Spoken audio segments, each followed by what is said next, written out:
Bendera bulan bintang berkibar di kantor DPA Partai Aceh di kawasan Batoh, Kota Banda Aceh. Pengibaran bendera bulan bintang tersebut tepat di hari peringatan 15 tahun perdamaian Aceh pada Sabtu 15 Agustus 2020. Sebelum lanjut, tekan dulu subscribe, like, dan share agar Aceh lebih terpandang di mata dunia.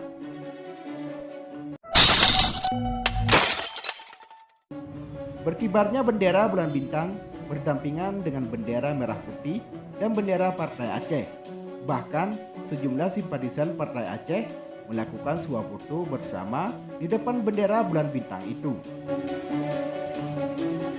Jubir Partai Aceh, Muhammad Saleh menyebutkan pengibaran bendera bulan bintang tidak bertentangan, apalagi tidak ada poin-poin yang melarang bendera bulan bintang tersebut untuk berkibar. Tidak ada aturan hukum yang dilanggar menaikkan bendera bulan bintang. Sampai saat ini, tidak ada keputusan dari pemerintah pusat bahwa bendera ini dilarang, kata M. Saleh. Ia juga menyebutkan pengibaran bendera bulan bintang tersebut dalam rangkaian peringatan Hari Damai antara Gerakan Aceh Merdeka dengan pemerintah Republik Indonesia di Helsinki, Finlandia pada 15 Agustus 2005 silam. Jika bendera ini tidak bisa dikibarkan, silahkan keluarkan aturan bahwa bendera bulan bintang tidak dapat dikibarkan atau batalkan kanun tentang bendera Aceh, sebut M. Saleh. Menurut M. Saleh, bendera bulan bintang baru pertama kali dikibarkan di kantor Partai Aceh setelah 15 tahun pasca perdamaian.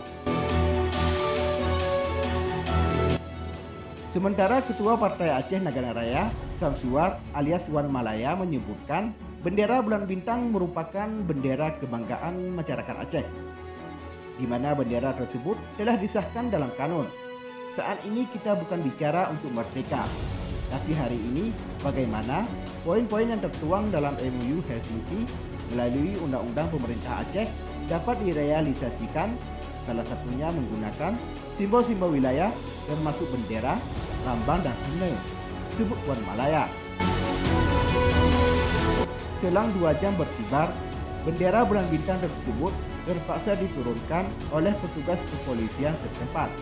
Sebelumnya, pihak kepolisian sempat bernegosiasi agar bendera bulan bintang tersebut tidak dikibarkan. Demikianlah liputan Bahasa News. Semoga bermanfaat dan dapat memberikan wawasan untuk kita semua. Terima kasih telah menonton dan tunggu video kami selanjutnya.